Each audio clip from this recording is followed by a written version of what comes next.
Good morning, John. How are you this morning? Good morning.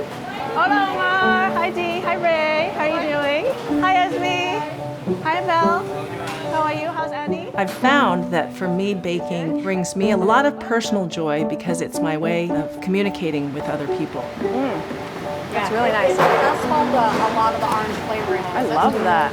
Yeah. So that's the Q3 cupcake? Whatever I can do by presenting you with a delicious, mouth-watering cake or pastry or cookie, if it makes you feel a little bit more at ease with the world, then I'm happy. My name is Joanne Chang, and I am an OXO Chef in residence.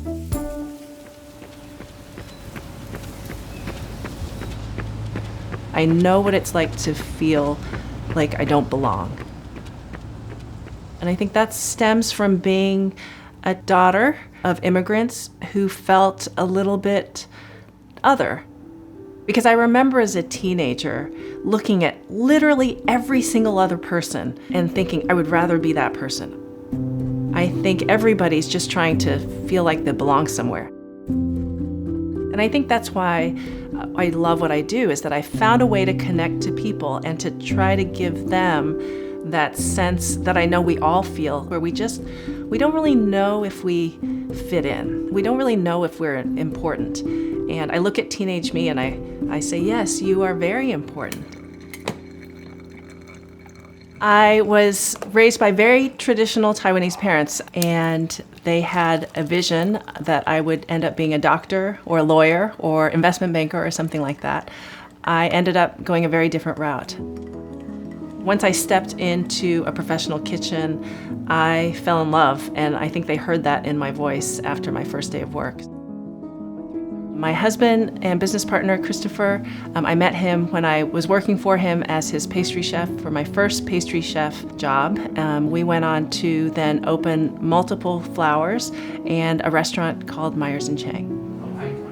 Hola, Jason. Bien, you said? I never dreamed it would be more than just one little bakery. In fact, I lived upstairs from the bakery. Now to see it, it's really kind of mind-boggling.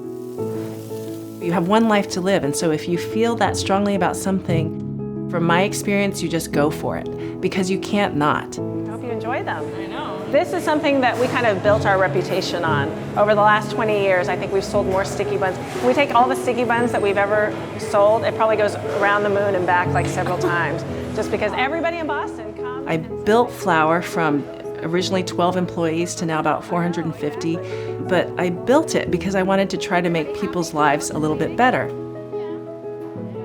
To try to make sure that they know that they are important and that what they do brings value and that they matter in this world.